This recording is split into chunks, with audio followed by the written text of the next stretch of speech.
सबसे पहले हमने उसको ओपन कर लेना है। ओपन करने के बाद में हम LPG 1 पर जाएंगे। 1 पे जाने के बाद सबसे पहले मैं अपने आज के लिए पर्ची शेड्यूल करूँगा। तो इस पे जाने के बाद में मेरा प्रोडक्ट है 14.2 NS डोम।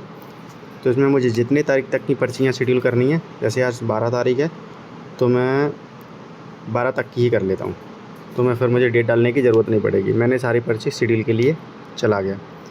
तो मुझे जिस एरिया की भी पर्ची शेड्यूल करना है जहाँ पे मेरी गाड़ी जा रही है, तो उस हिसाब से मैं करूँगा। जैसे मुझे अकोला गाँव में एक पर्ची दिख रही है जो शेड्यूल के लिए आ रही है, तो मैं इसको एक को लेके इसको यहाँ डाल के नंबर ऑफ़ रेफिल में डालने के बाद शेड्यूल कर दूँगा।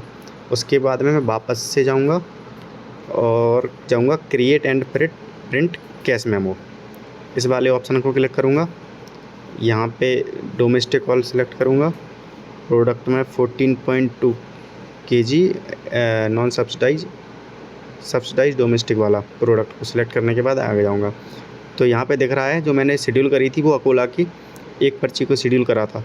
तो मेरा जो डिलीवरी मैन जा रहा है, मान लीजिए दिनेश कुशवाहा है, जो मेरा अकोला आज जाएगा, तो मैं उसको एक ये डिलीवरी को जनरेट करने के बाद में प्रिंट करने के बाद मैंने दिनेश को असाइन कर दिया।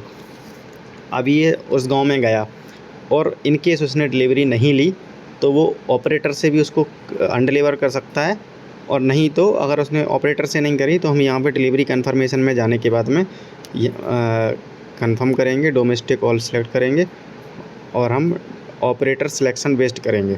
तो डिलीवरी ऑपरेटर मैंने किसको, दिनेश को असाइन करी थी वो पर्ची। तो दिनेश के पे जाने के बाद में ये लास्ट वाली थी 12 तारीख की, ये कौशल्या कुशवाहा। मैं चाहूँ तो सबको भी कर एक अगर मैंने करना है तो तीनों को मैंने एक सिंगल क्लिक करना पड़ेगा। अगर मैं सिलेक्ट कर दूँगा तो ये अनडिलीवर्ड वाला ऑप्शन ये मेरे को काम ही नहीं करने देगा। तो इसलिए मैं सिलेक्ट ऑल ना करके इसको 1 बाई 1 मुझे इसको क्लिक करना पड़ेगा। अब मैं इसको कर दूँगा अनडिलीवर्ड।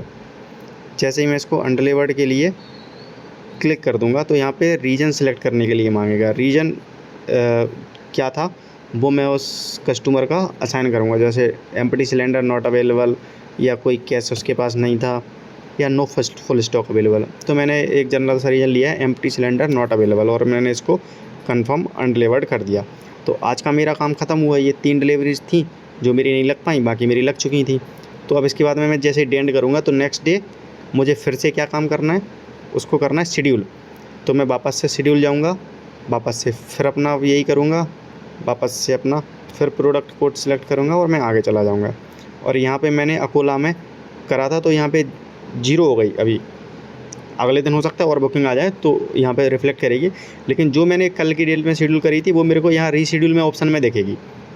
रीशेड्यूल में देखा मैंने, इस पर जैसे ही क्लिक करूँगा तो नीचे की साइड मुझे दिख गई है कौशल्या कुशवाहा की, जो डिलीवर नहीं हो पाई थी कल, मैंने अनडिलीवरी कर दी थी, तो यहाँ आ गई। अब यहाँ आने के बाद मैं इसको वापस से शेड्यूल कर दूँगा तो वापस से ये मेरे उस लड़के के पास फिर से वो पर्ची चली जाएगी।